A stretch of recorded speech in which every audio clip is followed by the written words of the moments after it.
कांशाई, I am your science teacher from the Indian revolutionary school. तो बच्चों, कल की क्लास में हम लोगों ने देखा था सेल के 3 बेसिक पार्ट्स के बारे में, ठीक है। उसमें मैंने आपको बताया था कि जो सबसे पहला बेसिक पार्ट होता है सेल का, वो क्या होता है, सेल मेम्ब्रेन होता है, जिसको हम लोग प्लाज्मा मेम्ब्रेन भी कहते हैं, ठीक है। सेकंड जो बेसिक पार्ट था वो क्या था, साइटोप्लाज्म था। और थर्ड जो बेसिक पार्ट था वो क्या था, न्यूक्लियस था, ठीक। तो इन 3 बेसिक पार्ट्स के बारे में कल हम लोगों ने डिटेल में पढ़ा था, ठीक है। और साइटोप्लाज्म वाले टॉपिक में मैंने आपको बताया था कि साइटोप्लाज्म के अंदर कुछ साइटोप्लाज्मिक बॉडीज होती हैं, ठीक है, जिनको हम लोग क्या कहते हैं, ऑर्गेनल्स कहते हैं, यानी सेल के ऑर्गन्स होते हैं। जिस तरीके से हमारे बॉडी के अंदर ऑर्गन्स होते हैं जो हमारे लिए फंक्शन करते हैं, उसी तरीके से सेल के अंदर भी क्या होते हैं, ऑर्गन्स होते हैं, ठीक है। यानी जो सेल के पार्ट्स होते हैं उसके सेल के अंदर, उसके स्ट्रक्चर के अंदर, ठीक है। तो ये जो साइटोप्लाज्मिक बॉडीज होती है, जो साइटोप्लाज्म में क्या करती हैं, फ्लोट करती रहती है, इनको हम लोग क्या कहते थे, सेल ऑर्गेनल्स कहते थे, ठीक है। तो आज की क्लास में, ठीक है, आज का जो टॉपिक हमारा सेल ऑर्गेनल्स है, ठीक है। तो आज हम लोग देखेंगे कि किस तरीके से जो डिफरेंट सेल ऑर्गेनल्स है वो सेल के अंदर क्या क्या फंक्शन परफॉर्म करते हैं, ठीक है। फिर हम देखेंगे कि प्लांट सेल में और एनिमल सेल में डिफरेंसेस क्या है, ठीक है। कुछ डिफरेंसेस है प्लांट सेल में और एनिमल सेल में। तो कल की क्लास में हम लोगों ने देखा था कि हर एक टिपिकल सेल में एटलीस्ट ये 3 बेसिक पार्ट्स जो होते हैं वो होते ही हैं, ठीक है। पहला आपका क्या था, सेल मेम्ब्रेन और plasma membrane. Second one is cytoplasm and third one is nucleus, ठीक है। तो कल की क्लास में डिटेल में हम लोगों ने सारी चीज़ें पढ़ी थी, ठीक है। कल का आपका होमवर्क भी था कि इन तीनों टॉपिक्स के बारे में आपको लिखना है डिटेल में, ठीक है, उसके फंक्शंस के बारे में लिखना है, ठीक। चलिए आज की क्लास के देखते हैं क्या पढ़ना हम लोगों को। आज हम लोग को पढ़ना है सेल ऑर्गेनल्स के बारे में, ठीक है। तो सेल ऑर्गेनल्स क्या होते हैं, cell organelles are the cytoplasmic bodies present in the cytoplasm, ठीक है। ये कहाँ पे होता है, साइटोप्लाज्म में प्रेजेंट होता है, ठीक है। तो आज किसके बारे में हम लोग पढ़ेंगे, सेल ऑर्गेनल्स के बारे में, ठीक है। तो सेल ऑर्गेनल्स क्या होते हैं, एक सेल के समझ लीजिए ऑर्गन्स की तरह होते हैं, ठीक है। ये कहाँ पे प्रेजेंट होते हैं, साइटोप्लाज्म में होते हैं। सेल ऑर्गेनल्स को हम लोग साइटोप्लाज्मिक बॉडीज भी कहते हैं, ठीक है। तो there are various cell organelles. तो कुछ के बारे में हम लोग क्या करेंगे, आज डिटेल में पढ़ने वाले हैं, ठीक है। तो चलिए स्टार्ट करते हैं। हमारा जो सबसे पहला ऑर्गेनल है, ठीक है, सबसे पहला जो सेल ऑर्गेनल वो क्या है, mitochondria. Mitochondria, MITO, mitochondria, CHONDRIA। जो हमारा सबसे पहला सेल ऑर्गेनल है वो कौन सा है, माइटोकॉन्ड्रिया, ठीक है। अब इसके बारे में देखते हैं। तो माइटोकॉन्ड्रिया क्या होता है, ये क्या परफॉर्म करता है, किस फंक्शन को परफॉर्म करता है, तो उसके बारे में समझ लीजिए। It produces energy from food during respiration. जिस तरीके से हमारी बॉडी में रेस्पिरेशन के बाद से हम लोग क्या करते हैं, एनर्जी रिलीज करते हैं, उसी तरीके से माइटोकॉन्ड्रिया भी सेल में क्या करता है, एनर्जी रिलीज करता है। माइटोकॉन्ड्रिया को power house of the cell भी कहते हैं, ठीक है। तो माइटोकॉन्ड्रिया का काम क्या है, it produces energy from the food during respiration. यानी जो भी खाना हम लोग खाते हैं, ठीक है, वो ब्रेक डाउन होने के बाद से उसमें जो एनर्जी रिलीज होती है वो हमारे कहाँ तक पहुँचती है, सीधे सेल्स तक पहुँचती है, ठीक है। तो ये सेल्स के अंदर ये काम कौन करता है, माइटोकॉन्ड्रिया कहता है, ठीक है। इसीलिए माइटोकॉन्ड्रिया को हम लोग क्या कहते हैं, power house of the cell. Both animals and plant cells have mitochondria, यानी प्लांट सेल के पास भी और एनिमल सेल के पास भी, दोनों के पास क्या होता है, माइटोकॉन्ड्रिया होता है, ठीक है। तो माइटोकॉन्ड्रिया क्या होता है, एनर्जी रिलीज करने वाला जो आपका बॉडी है सेल के अंदर, वो माइटोकॉन्ड्रिया होता है, ठीक है। इसको हम लोग power house of the cell भी कहते हैं, बिकॉज जो भी फूड है उसको ब्रेक डाउन करके रेस्पिरेशन के प्रोसेस से उससे एनर्जी कौन रिलीज करेगा सेल्स के अंदर, माइटोकॉन्ड्रिया। तो इसको आप नोट कर लीजिए, इसकी definition. It produces energy, it produces energy, it produces energy from food during respiration, तो माइटोकॉन्ड्रिया क्या करता है, एनर्जी प्रोड्यूस करता है, ठीक है, एनर्जी रिलीज करता है फूड से ड्यूरिंग रेस्पिरेशन, ठीक है। That is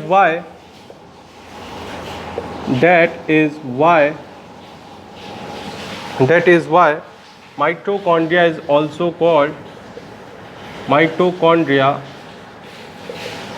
That is why mitochondria are also called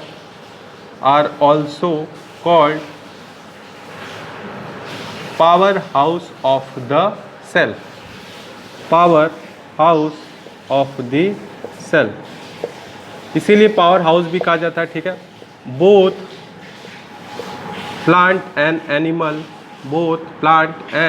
animal cells contain mitochondria.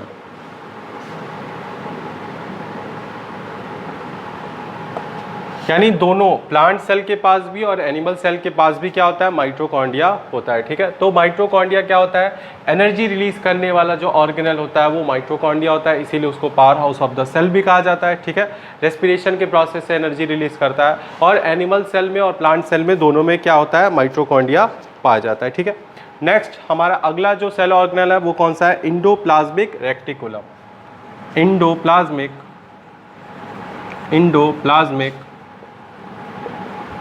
Reticulum, endoplasmic reticulum, ये भी आपका क्या एक सेल ऑर्गेनल है जो सेल के अंदर पाया जाता है, सेल मेम्ब्रेन के अंदर पाया जाता है। ठीक है, अब ये क्या करता है, it helps in the transport of substances with in the cell. यानी सब्सटेंस जो भी आपके सेल्स के अंदर जो ट्रांसपोर्टेशन का काम होता है वो किसके थ्रू होता है, इंडोप्लाज्मिक रेक्टिकुलम के थ्रू होता है। यानी जो भी ट्रांसपोर्ट ऑफ मटेरियल है, ठीक है, वाटर का है, फूड का है, इन सारी चीज़ों का ट्रांसपोर्टेशन जो होता है वो किसके थ्रू होता है, इंडोप्लाज्मिक रेक्टिकुलम के थ्रू होता है। ठीक है, तो इसकी डिफिनेशन आप लोग लिख लीजिए, इट हेल्प्स in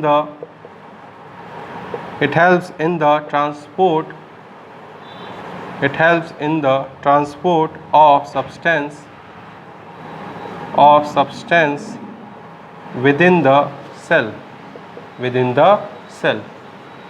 तो इसका काम क्या होता है, सब्सटेंस का, मटेरियल का ट्रांसपोर्ट करना सेल के अंदर, यानी जो भी मटेरियल्स का ट्रांसपोर्टेशन होगा वो किसके थ्रू होगा, इंडोप्लाज्मिक रेक्टिकुलम। ठीक, इसके बाद से नेक्स्ट हमारा जो सेल ऑर्गेनल है वो क्या है, राइबोसोम्स। ठीक, राइबोसोम्स भी हमारा क्या है, एक सेल ऑर्गेनल है, इसका फंक्शन क्या है, it helps in the protein synthesis. ये किस में हेल्प करता है, प्रोटीन के सिंथेसिस में हेल्प करता है, यानी प्रोटीन को ब्रेक डाउन करने में हेल्प करता है। ठीक है, ribosomes are found both in plant and animal cells. Ribosomes दोनों जगहों पे पाए जाते हैं, यानी एनिमल सेल्स पे भी मिलता है और प्लांट सेल में भी मिलता है। ठीक है, तो राइबोसोम्स की डिफिनेशन लिख लीजिए, it helps in protein synthesis. It helps in protein synthesis. Ribosomes are found both in plant and animal cell.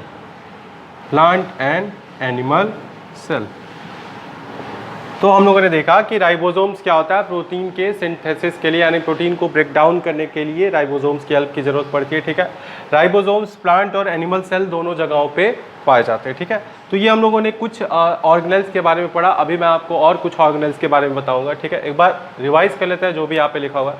Mitochondria क्या होता है, ये एक सेल ऑर्गेनल होता है जिसका काम होता है एनर्जी को प्रोड्यूस करना। ठीक है, रेस्पिरेशन के थ्रू जो भी आपका फूड है उसको ब्रेक डाउन करके उससे एनर्जी को रिलीज करना सेल्स में। ठीक है, और माइटोकॉन्ड्रिया को इसीलिए हम लोग क्या कहते हैं, power house of the cell, because it provides energy to the cell.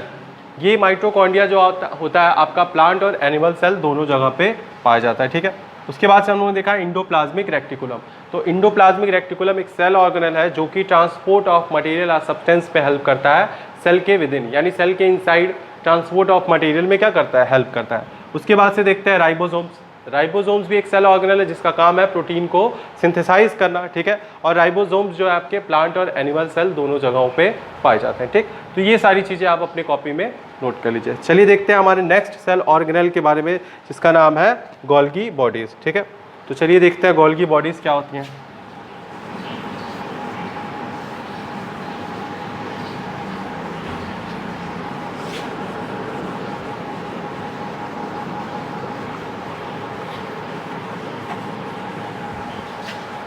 चलिए देखते हैं फोर्थ, गोल्गी बॉडीज। चलिए देखते हैं, तो गोल्गी बॉडीज का क्या काम है, ये भी आपका एक सेल ऑर्गेनल है। ठीक है, it synthesize, store and secrete many substances. ठीक है, यानी सेल के अंदर जो अदर सब्सटेंसेज होते हैं, ठीक है, उसको क्या करना है, उसको सीक्रेट करना, उसको स्टोर करना। ठीक है, ये किसका काम होता है, उसको सिंथेसाइज करना, ये सारा काम किसका होता है, गोल्गी बॉडीज का होता है। ठीक है, तो इसका सिंपल सा डिफिनेशन है, इसको आप नोट कर लीजिए, इट synthesize,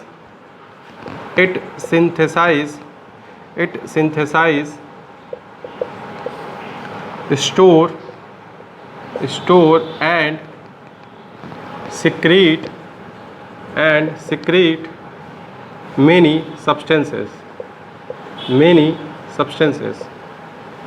यानी सेल के विदिन, सेल के अंदर जो भी अदर आपके सब्सटेंसेज होते हैं, ठीक है, उनको सिंथेसाइज करना, स्टोर करना, सिक्रीट करना, मीन्स उनको क्या करना, प्रोड्यूस करना, ये सारा काम किसका होता है, गोल्गी बॉडीज़ का होता है, ठीक है। नेक्स्ट हम लोग देखेंगे वैक्यूल्स। वैक्यूल्स, वैक्यूल्स भी आपके क्या होते हैं, सेल ऑर्गेनल्स होते हैं, ठीक है। इसका भी क्या होता है, बहुत इंपॉर्टेंट फंक्शन होता है इसका सेल के विदिन, ठीक है। तो चलिए देखते हैं इसका काम क्या होता है। वैक्यूल्स होते क्या, सबसे पहले ये समझ लीजिए। The sac like structure present in the cytoplasm are called vacuoles, ठीक है। ये जो वैक्यूल्स होते हैं एक बैग लाइक स्ट्रक्चर होते हैं, ठीक है, इसीलिए इनको सैक कहा जाता है।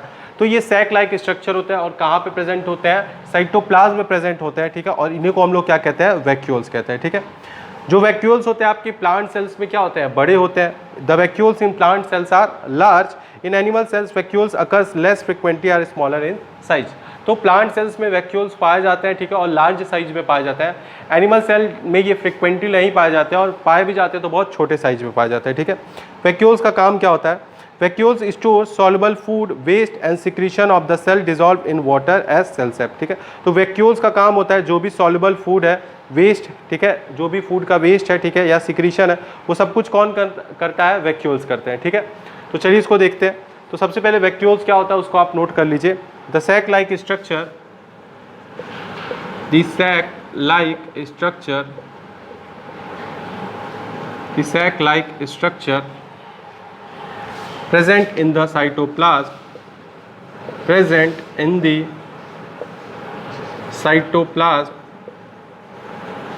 present in the cytoplasm are called vacuoles, are called vacuoles।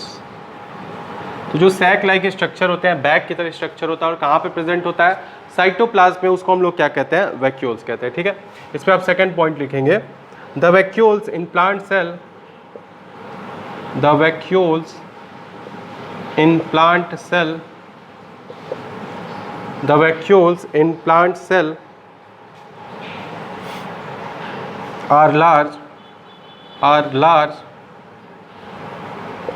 in animal cell, in animal cell, in animal cells vacuoles occur, vacuoles occur, vacuoles occur less frequently, less frequently, less frequently and are smaller in size, and are smaller in size, ठीक। इसके बाद next point और आपको note करना है, एक point और है, ठीक है।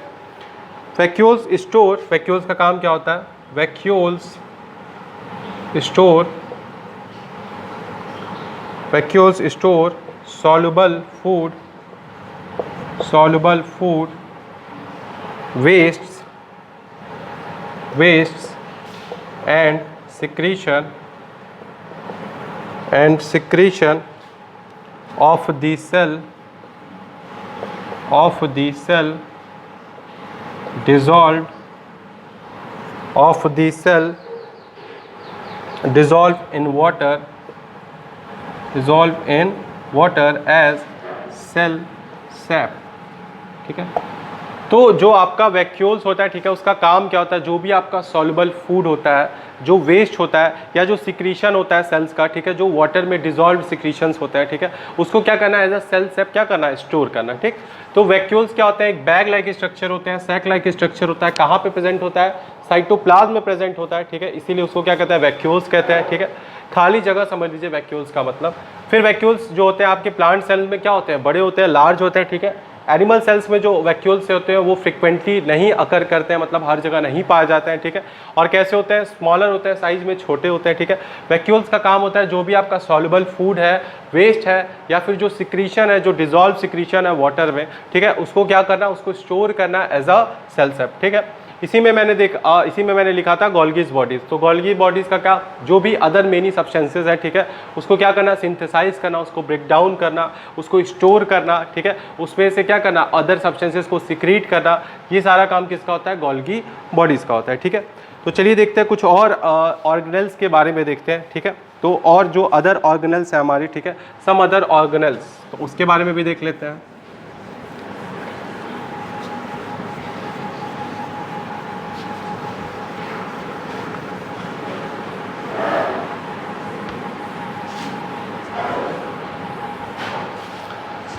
चलिए कुछ और ऑर्गेनेल्स के बारे में देखते हैं। ठीक है, इसमें हमारा जो सबसे पहला, ठीक है, वो क्या है, lysosomes.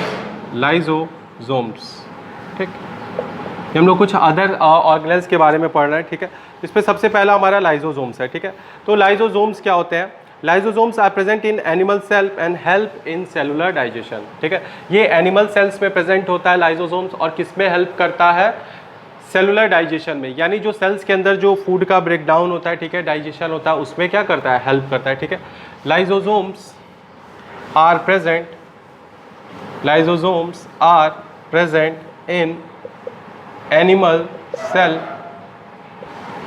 Lysosomes are present in animal cells and help in cellular digestion। ठीक है, तो लाइजोसोम्स क्या होते हैं, ये एनिमल सेल्स पे प्रेजेंट होते हैं, और इसका काम क्या होता है, सेलुलर डाइजेशन का। ठीक है, यानी सेल्स के अंदर जो भी डाइजेशन हो रहा है, ठीक है, फूड का ब्रेक डाउन हो रहा है, उसका डाइजेशन हो रहा है, वो कौन करता है, लाइजोसोम्स कहते हैं। ठीक है, सेकेंड हमारा क्या है, सेंट्रोसोम्स। तो सेंट्रोसोम्स भी एक सेल ऑर्गेनेल है। ठीक है, इसका क्या फंक्शन होता है, centrosomes are present only in animal cell. Centrosomes are present only in animal cell. Centrosomes are present only in animal cell, और इसका काम क्या होता है, सेंट्रोसोम्स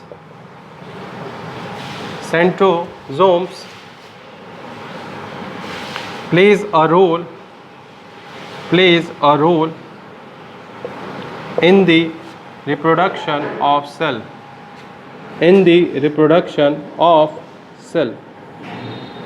यानी सेल के रिप्रोडक्शन में कौन हेल्प करता है, सेंट्रोसोम्स। ठीक है, तो सेंट्रोसोम्स जो होते हैं सिर्फ एनिमल सेल में पाया जाता है। ठीक है, सेंट्रोसोम्स का काम क्या होता है, रिप्रोडक्शन ऑफ सेल, यानी जो ऑलरेडी एग्जिस्टिंग सेल है उनसे जो नए सेल्स बनेंगे वहाँ पे कौन फंक्शन करता है, सेंट्रोसोम्स। ठीक है, इसके बाद से हम लोग बात करेंगे प्लास्टिड्स की। ठीक है, प्लास्टिड्स भी आपके क्या होते हैं, ऑर्गेनेल्स है प्लास्टिड्स, और ये प्लास्टिड्स जो होते हैं it only occurs in plant cell, और ये सिर्फ कहाँ पे पाए जाते हैं, plastids occur in plant cell only. ठीक है, प्लास्टिड्स जो होते हैं, ठीक है, ये सिर्फ प्लांट सेल्स पे पाए जाते हैं। ठीक है, और ये तीन टाइप्स के होते हैं। ठीक है, सबसे पहला होता है क्लोरोप्लास्ट, सेकेंड आपका होता है ल्यूकोप्लास्ट, एंड थर्ड आपका होता है क्रोमोप्लास्ट। ठीक है, तो प्लास्टिड्स के तीन अलग अलग टाइप्स होते हैं, तीनों के अलग अलग फंक्शंस होते हैं। ठीक है, उसके बारे में अभी हम लोग देखेंगे। तो अभी हम लोगों ने तीन और नए सेल ऑर्गेनेल्स के बारे में देखा। ठीक है, जिसमें मैंने आपको बताया लाइजोसोम्स जो होते हैं सिर्फ एनिमल सेल्स पे प्रेजेंट होते हैं। ठीक है, और इसका काम क्या होता है, सेलुलर डाइजेशन। तो लाइजोसोम्स कहाँ पे पाए जाते हैं, एनिमल सेल्स, और इसका काम क्या होता है, सेलुलर डाइजेशन। तो ये तीन जो है कीवर्ड है जिससे आपको इसको याद करना है। ठीक है, लाइजोसोम्स एनिमल सेल्स पे पाए जाते हैं और इसका काम क्या होता है, सेलुलर डाइजेशन। ठीक, फिर आपका आता है सेंट्रोसोम्स, कहाँ पे पाए जाते हैं, एनिमल सेल्स में। ठीक है, और क्या काम होता है, रिप्रोडक्शन ऑफ सेल। तो सेंट्रोसोम्स जो होते हैं वो एनिमल सेल्स पे पाए जाते हैं और उसका काम क्या होता है, रिप्रोडक्शन ऑफ सेल। ठीक है, फिर प्लास्टिड्स के बारे में बात करते हैं। तो प्लास्टिड्स कहाँ पे पाई जाती है, प्लांट सेल में। ठीक है, और उसके तीन टाइप्स हैं, और तीनों टाइप के बारे में अभी मैं आपको बताने वाला हूँ डिटेल में कि किसका क्या फंक्शन है। ठीक है, तो चलिए देखते हैं इन तीन टाइप्स को। आई होप आप लोग को ये सारी चीज़ें क्लियर होंगी। ठीक है,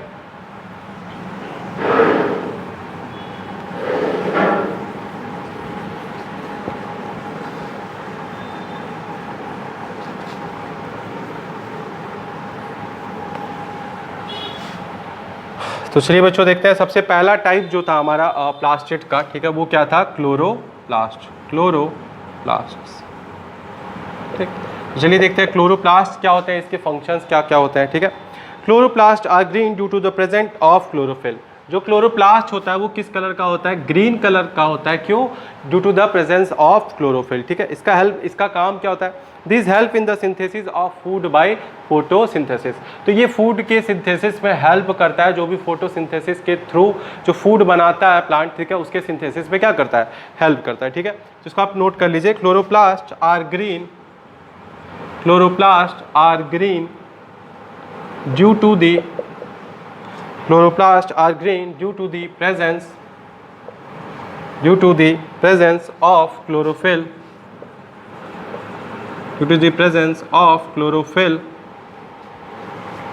these help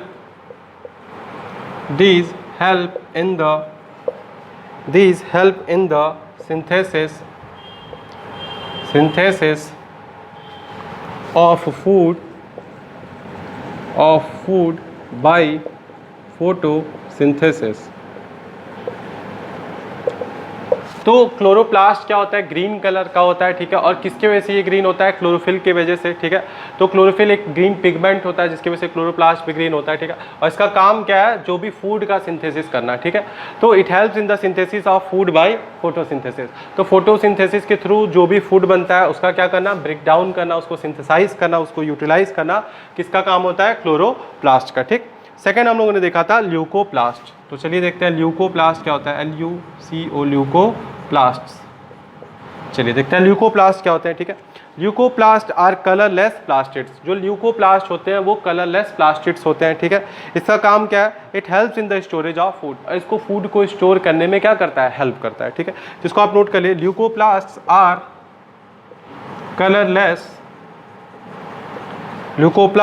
colourless plastids. Leucoplasts are colorless plastids. Leucoplasts helps in the storage of food। तो ल्यूकोप्लास्ट जो होता है, ठीक है, ये एक तरह का कलरलेस प्लास्टिड होता है। इसका काम क्या होता है, फूड का स्टोरेज करना, ठीक है। इसके बाद से लास्ट हम लोग देखेंगे क्रोमोप्लास्ट। तो क्रोमोप्लास्ट क्या होते हैं उसके बारे में भी देख लीजिए, ठीक है। Chromoplast are coloured. ये क्रोमोप्लास्ट जो होते हैं वो क्या होते हैं, कलर्ड होते हैं, ठीक है। रेड भी हो सकते हैं, येलो भी हो सकते हैं, ठीक है। These are responsible for the colours of flowers fruits. तो इसी की वजह से कोई भी फ्लावर या फ्रूट जो होता है उसका कलर होता है, ठीक है। बहुत सारे आपने फूल देखे होंगे वो डिफरेंट कलर्स के होते हैं, ठीक है। उसी तरीके से आपने बहुत सारे ऐसे फ्रूट्स भी देखे होंगे उसके भी डिफरेंट कलर्स होते हैं, ठीक है। तो ये जो कलर्स आते हैं फ्रूट में या फ्लावर में वो किसकी वजह से आते हैं, क्रोमोप्लास्ट की वजह से। क्यों? क्योंकि क्रोमोप्लास्ट क्या होते हैं, कलर्ड प्लास्टिड्स होते हैं, ठीक है। Chromoplast are coloured red yellow, बहुत सारे कलर्स के होते हैं, ठीक है। Red yellow plastids these are responsible for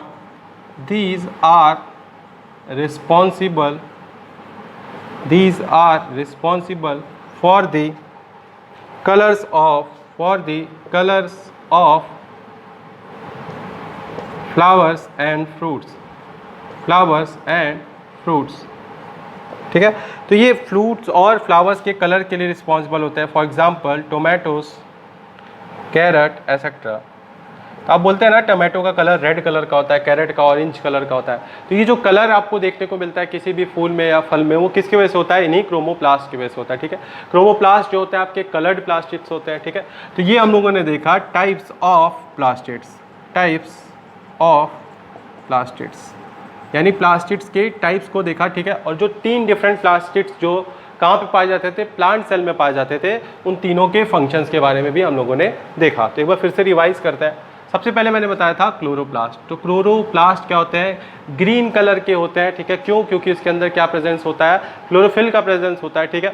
ये किस में हेल्प करते हैं, ये आपके सिंथेसिस ऑफ फूड में हेल्प करते हैं। These help in the synthesis of food by photosynthesis, यानी इसका काम क्या होता है, फूड को सिंथेसाइज करना फोटोसिंथेसिस के थ्रू, ठीक है। सेकंड हमारा क्या है, ल्यूकोप्लास्ट का काम क्या होता है, ये स्टोरेज ऑफ फूड करता है। जो भी फोटोसिंथेसिस के थ्रू फूड बना उसको स्टोर करना, ठीक है। ल्यूकोप्लास्ट हमारा क्या होता है, कलरलेस होता है। फिर हम लोगों ने देखा क्रोमोप्लास्ट। क्रोमोप्लास्ट क्या होता है? क्रोमोप्लास्ट जो होते हैं आपके कलर्ड प्लास्टिड्स होते हैं, ठीक है। इसका काम क्या होता है? जो भी आपके फ्रूट्स हैं, फ्लावर्स हैं, उनको क्या करना? कलर प्रोवाइड करना, ये इसका काम है, ठीक है। तो जितने भी डिफरेंट सेल ऑर्गेनेल्स थे उसके बारे में मैंने आपको बता दिया, ठीक है। अब हम लोग इसके बाद से पढ़ेंगे difference between plant cell and animal cell, ठीक है। तो प्लांट सेल और एनिमल सेल्स के बीच में डिफरेंस क्या है, चलिए उसको देखते हैं। ये टॉपिक हमारा यहीं पे ख़त्म, सेल ऑर्गेनल, ठीक है। तो सारे सेल ऑर्गेनल्स के बारे में मैंने आपको बताया, ठीक है, किसका क्या फंक्शन है उसके बारे में भी। और फिर आगे हम लोग देखेंगे एनिमल सेल और प्लांट सेल्स में डिफरेंस क्या होता है, what are the differences between plant cell and animal cell. तो चलिए देखते हैं difference between a plant cell and a animal cell, ठीक है। प्लांट सेल, एनिमल सेल, ठीक है। तो प्लांट सेल में और एनिमल सेल में डिफरेंस क्या होता है, ठीक है। तो यहाँ पे मैं प्लांट सेल लिख देता हूँ और यहाँ पे क्या लिख देता हूँ, एनिमल सेल, ठीक। तो प्लांट सेल और एनिमल सेल में डिफरेंस क्या होता है, ठीक है। तो सबसे पहला जो डिफरेंस है, फर्स्ट जो आपका है, it has a rigid non living cell wall. It has a rigid non living cell wall.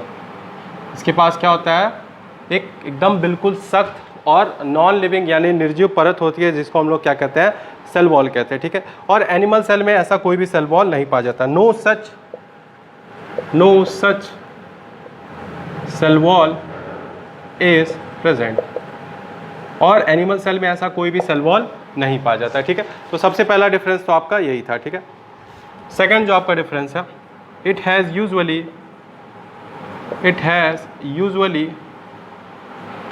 one or two large vacuoles.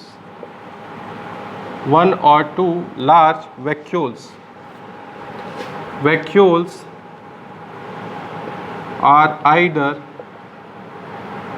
absent or are smaller in size. तो अभी मैंने बताया था कि जो वैक्यूल्स होते हैं, ठीक है, वो प्लांट सेल में क्या होते हैं, बड़े होते हैं, लार्ज होते हैं साइज में, एक या एक से अधिक हो सकते हैं, 1 और 2 हो सकते हैं, ठीक है। बट वैक्यूल्स जो एनिमल सेल्स पे जो होते हैं वो कई बार एब्सेंट भी होते हैं, मोस्ट फ्रिक्वेंटली अगर नहीं करते हैं, और करते भी हैं तो बहुत स्मॉलर होते हैं साइज में, ठीक है। थर्ड जो आपका डिफरेंस है, plastids are present. Plant cell में क्या पाए जाते हैं, प्लास्टिड्स पाए जाते हैं, ठीक है, और डिफरेंट टाइप्स के पाए जाते हैं, प्लास्टिड्स आर प्रेजेंट। और एनिमल सेल में आपके प्लास्टिड्स क्या होते हैं, एब्सेंट होते हैं, प्लास्टिड्स आर एब्सेंट। तो एनिमल सेल में ऐसा कोई भी प्लास्टिड नहीं पाया जाता है, ठीक है। अगला जो आपका डिफरेंस है वो क्या है, सेंट्रोजोम्स आर एब्सेंट।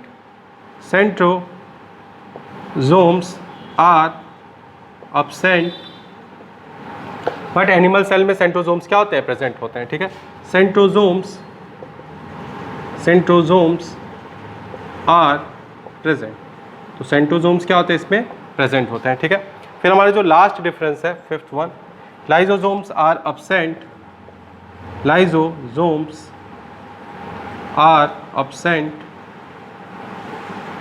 और यहाँ पे लाइजोजोम्स क्या होते हैं, प्रेजेंट होते हैं, लाइजोजोम्स आर प्रेजेंट, ठीक है।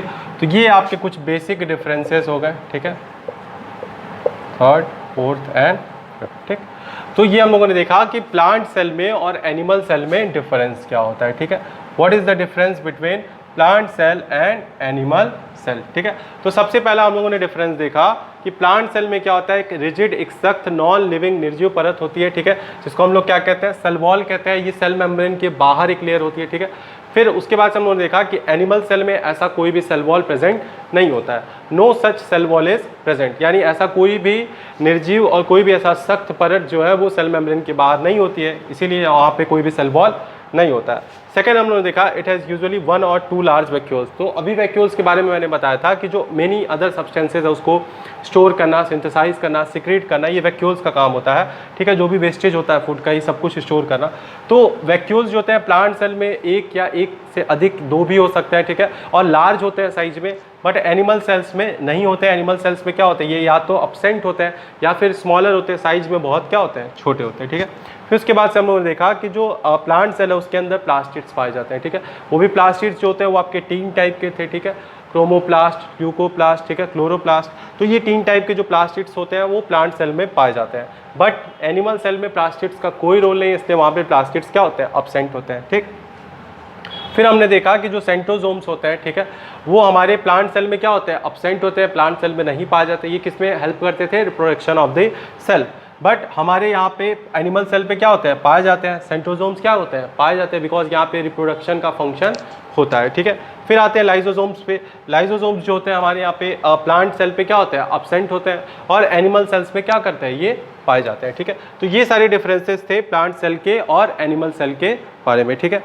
तो आज की क्लास में हम लोगों ने देखा किस तरीके से कि जो डिफरेंट सेल ऑर्गेनल्स है वो सेल्स के फंक्शन में क्या करते हैं, हेल्प करते हैं। जिस तरीके से हमारे बॉडी के जो डिफरेंट ऑर्गन्स हैं वो हेल्प करते हैं हमारे बॉडी के फंक्शन में, ठीक है, उसी तरीके से सेल के जो डिफरेंट ऑर्गेनल्स हैं वो भी क्या करते हैं, हेल्प करते हैं सेल के फंक्शन में, ठीक है। और इसी तरीके से जो सेल होता है वो हमारे पूरे बॉडी के लिए क्या करता है, फंक्शन करता है। और इसीलिए हम लोग सेल को क्या कहते हैं, structural and functional unit of life, ठीक है। तो आज की क्लास में बच्चों हम लोगों ने देखा सेल ऑर्गेनल्स के बारे में, ठीक है, कि जो डिफरेंट सेल ऑर्गेनल्स हैं, ठीक है, वो किस तरीके से सेल में परफॉर्म करते हैं फंक्शन। सेकंड हम लोगों ने देखा difference between plant cell and animal cell. तो प्लांट सेल में और एनिमल सेल में डिफरेंस देखा, ठीक है। इसके बाद से जो लास्ट टॉपिक इस चैप्टर के अंदर रह गया, ठीक है, वो आपको क्या पढ़ाना है, वो आपको बताना है सेल एज एन ऑर्गेनिज्म, ठीक है। बहुत सारे ऐसे यूनिसेलुलर ऑर्गेनिज्म है जो एक सिंगल सेल के बने हैं, ठीक है, और वही एक सिंगल सेल जो है एज अ ऑर्गेनिज्म क्या करता है, परफॉर्म करता है, ठीक है। तो उसके बारे में मैं आपको बताऊंगा अगली क्लास में, ठीक है। इसमें आप लोग पढ़ेंगे अमीबा के बारे में, ठीक है, अमीबा के बारे में पढ़ने वाले हैं, ठीक है। उसके बाद से अमीबा के बाद हम लोग देखेंगे पैरामीशियम के बारे में, पैरामीशियम, ठीक है, यूग्लेना, फिर क्या देखेंगे, क्लाइडोमनस। तो ये सारे जो है आपके सिंगल यूनिसेलुलर ऑर्गेनिजम्स है और ये एक सिंगल सेल्स के बने होते हैं और एक एज अ ऑर्गेनिज्म परफॉर्म करते हैं, फंक्शन करते हैं। तो इसके बारे में भी हम लोग अगली क्लास में पढ़ेंगे, ठीक है। सो आज के लिए बस इतना ही। Thank you class. और ये सारी चीज़ें जो भी मैंने आज आपको पढ़ाई है वो आपको अपने कॉपी में नोट करना है, ठीक है। ये आपका डेली नोट्स जो है आपको कंप्लीट करना है और इसके साथ साथ आप क्या करेंगे, प्लांट सेल का और एनिमल सेल का जो एक फिगर आपकी बुक में दिया हुआ है उसको आप अपनी कॉपी में क्या करेंगे, ड्रॉ करेंगे, ठीक है। So thank you class, have a good day.